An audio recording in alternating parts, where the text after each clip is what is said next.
Parang di ko yata kaya. Ang sa buhay ko'y wala ka. Oh yes! Kamusta kayo dyan? Parang di ko yata kaya. Yung mga nanonood na hindi nagsusubscribe. Nakaka-stress. Anyway, this is me, Madam P. Kamusta kayo dyan? Welcome to Madam P TV. Kamusta na mga kasaltik? Ding ding ding ding. So, reading na naman tayo ngayon. At pagpasensya nyo na wala tayong ring light dahil sira na yung mga ilaw ko. O, diba? Pagpasensya nyo na basta may kandila tayo tsaka ano ba to? Basta may ilaw dito sa kwarto, okay na yun. Walang effect, walang ring light. Ang importante, meron kang love light. O, alamin natin. Ano main energy mo for our earth sign? Pag di ka nakarelate, ibig sabihin, hindi para sa ito. Ganun lang yun. O, diba? Five of Cups, Ten of Pentacles, Four of Wands. The Page of Cups. Yung iba sa inyo may problema ka sa pera. Bakit natatawa ako dun sa may problema ka sa pera? Napakasama ako naman sa part na yon. Hindi, yung iba sa inyo pwedeng may problema ka nga sa iyong stability, sa iyong pera. Nalulungkot ka ngayon eh. Parang gusto mo na lang, wag mo naman sakalin ang sarili mo.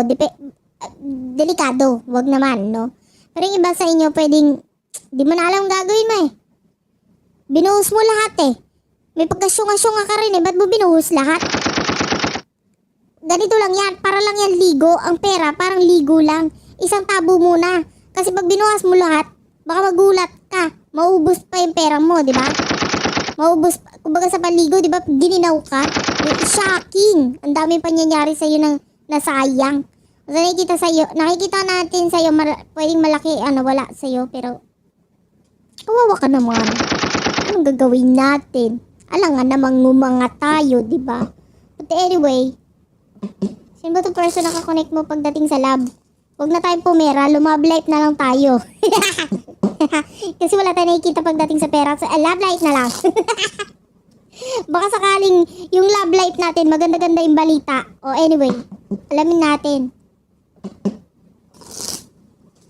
Ano to timeless Kahit matagal nang uploaded yung video. The Three of Wands is here. O diba may problema ka sa pera?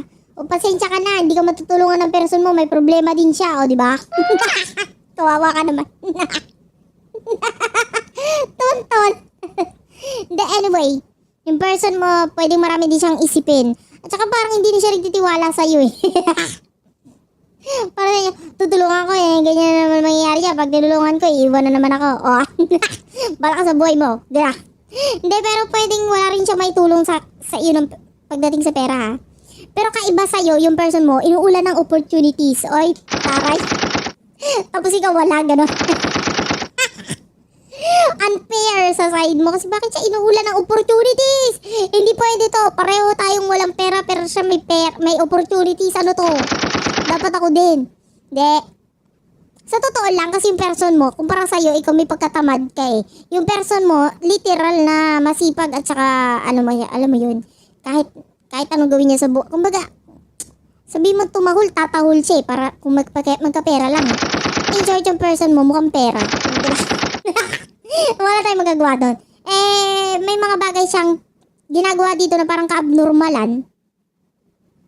Pero okay lang para sa kanya. As long na may kita siya. So, ang daming opportunities na dumadating sa akin. Hindi yung iba sa inyo, pwedeng you're dealing with a person who is a multitasker. Ayan. Pwedeng ginagawa niya na ito, tapos ginagawa niya pa ito, tapos ginagawa niya pa yun. O, diba? Gets?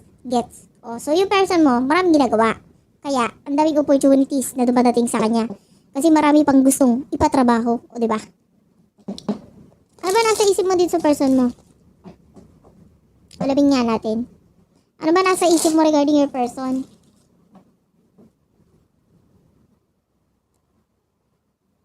Teka lang Medyo parang, ayan. Medyo in-adjust ko ng konti yung aking microphone. Parang masyadong Ano nasa isip mo sa person? Syempre, nasasaktan ka, na-hurt ka with the Three of Swords. At saka the Six of Cups, the Knight of Swords. Actually, gusto mong sumugod sa kanya eh. Pag gusto mo bumalik dito sa person na nasasaktan ka, sa totoo lang. Kasi, syempre, alangan na. Alangan hindi ka masaktan. Kasi, teka lang na, makati yung likod ko. Alam mo yung nagsasalita, nagkakamot talaga ako gamit itong ballpen. Oh. Kaya wait lang. Okay na, okay na. O ngayon, natanggal yung takip ng ballpen. Malaking problema ko dahil sumuot sa damit ko eh. Wait lang. Ipopost ko tuloy yung video. Ay, wag ko na ipost. Madali lang naman to eh. I-shake ko lang ng konti. O, diba? O, nalaglag na ngayon yung takip ng ballpen. O, pwede ko na ulit takpan yung ballpen. Nakakainis naman. Anyway, balik tayo dito sa reading mo walang kakwenta-kwenta at puro problema. Kaya napapakamot ako ng likod sa iyo eh. Nagkakaroon tuloy ako ng ano eh. Kati-kati. O anyway, gusto mo ngayon sumugod sa person mo. O diba? Kahit parang wala siyang pakialam sa iyo. Pero nakikita natin dito, nasasaktan. Alamin nga natin ba't ka nasasaktan. Ka-abnormalan mo, bakit ka nasasaktan? The Four of Cups and the Three of Wands. Ay, Three of Pentacles. Kasi yung iba sa inyo parang gusto mong makipagtulungan sa kanya. Kaya lang parang sa ngayon, wala kang maitutulong. Naubos ang pera ko. Anong gagawin ko? Diba tawan-tawa ako sa problema mo? Anyway, ganun lang talaga. Minsan dapat kinakalimutan or tinatawan lang yung problema. Katulad ng ballpen na to. Parang tanga lang. Diba? Nagkamot lang ako, nagkatinta pa. O anyway, ano nasa isip ng person mo? The King of Wands at saka the Lovers. Uy, may damon dito oh. Bottom of the deck. Ayusin nga natin yung camera. Ayan.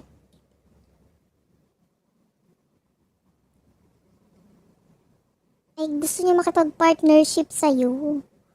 Kaya lang anong gagawin mo? Wala kang pera. Alangan naman. O sige, pautangin mo ko. Tapos yung iuutang ko sa'yo, ipapartnership ko sa'yo. Alangan naman ganunin mo. Medyo makapal naman tayo sa part na yun. Ano gagawin natin?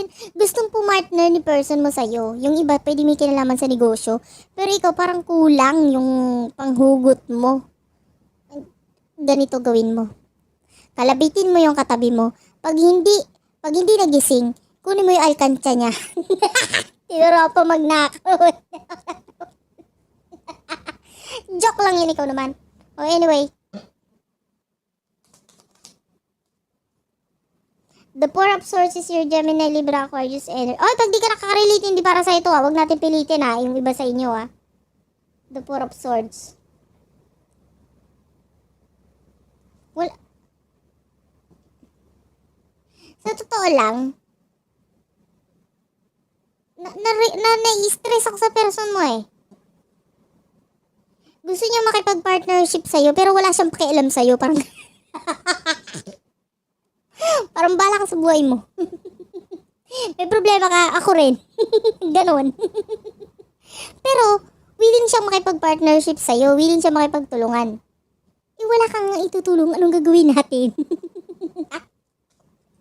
Alamin nga natin anong emosyon mo sa person na ito. Ba't parang ako'y nai-stress sa connection na ito? Justice card is here. Libra energy. The Magician. Alamin natin yung sa person mo. Anong emosyon niya. Concentrate siya sa sarili niya eh. May naamoy ako nagsusuklay. Oo, may amoy yung suklay. Bakit?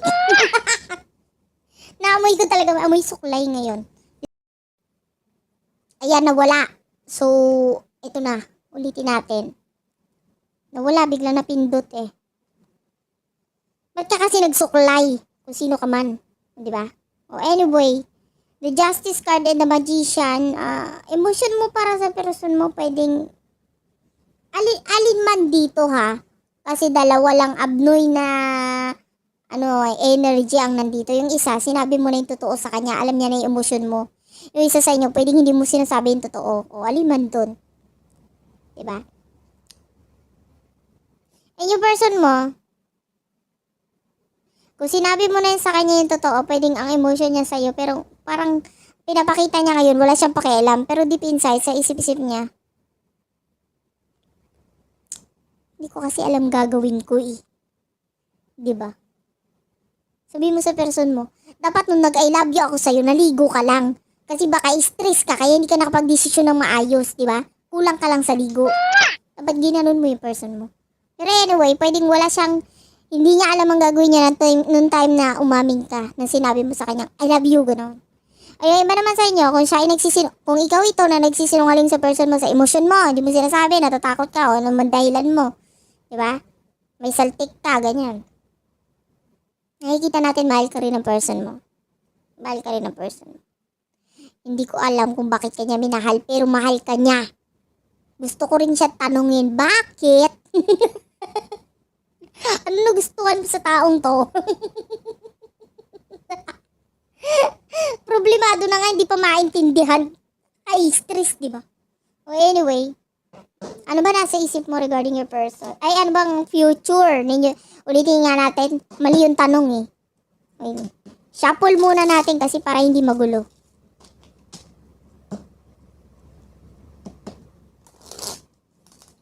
What will happen in the near future sa inyong dalawa ng person mo? Alamin nga natin.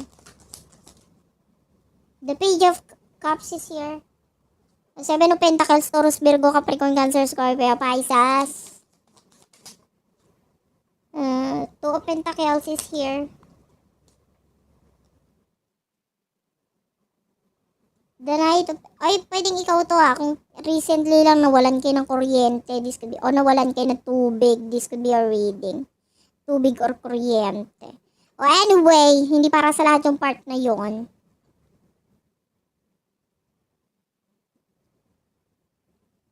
Uy, ang dami nakamasid sa'yo in the near future. Mag-ingat-ingat ka. May mga nandyan nakatingin sa'yo, parang tinitignan nila yung ginagawa mo, tapos parang hindi sila masaya sa ginagawa mo. Like, may mga inggitero at inggitera sa paligid mo. Ibigay mo kaya yung problema mo sa kanila. Ano bang kaiinggita nila sa'yo? Problema na nga meron ka. Ka-stress to mga taong to. Tingnan nga natin. Sino ba itong mga taong to? The Strength card is here, oh.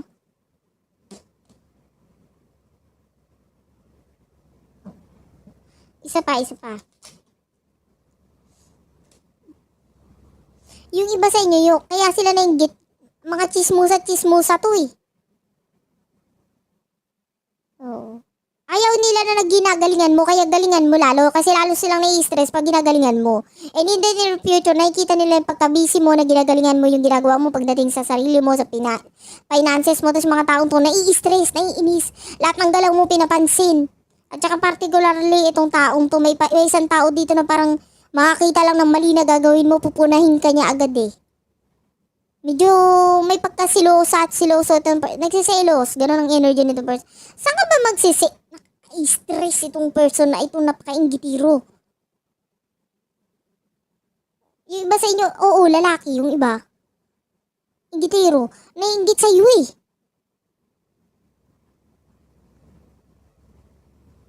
Bakit? Alamin nga natin with the Two of Pentacles. Sino ba to? Ano ba itong meron sa person na ito? The Six of Swords. Ay! Pwedeng ex ito ng person mo na nainggit sa'yo. Or kung hindi ex, pwedeng sila pa hanggang ngayon. Parang nainggit sa'yo itong person na ito. Kasi bakit ang lakas ang alindog mo eh. Huwag mo kasing ginagalingan. Ikaw naman kasi, ganito gawin mo. Habang naglalakad ka, papunta doon sa person mo, kumibot-kimbot ka para lang magselos yung isa pa. Parang mas lalo magselos itong person na ito. Lalo mong pagselosin, nakaka-stress eh. Diba? Asarin mo lang.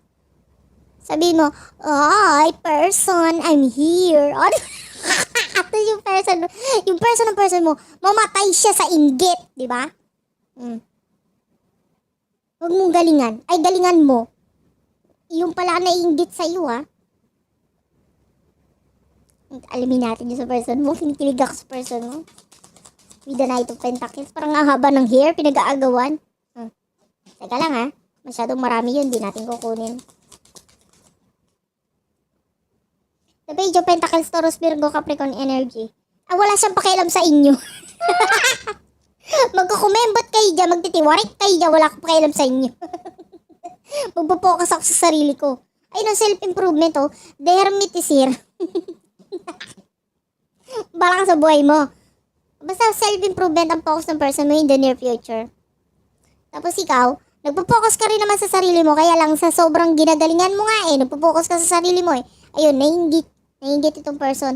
Pwedeng alin man dito. Kung walang person yung person mo, malamang yung mga taong literal na may inggit sa'yo. May chismosan, ganyan.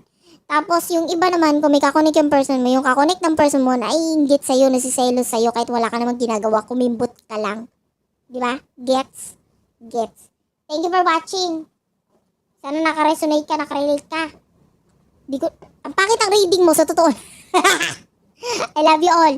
Babush.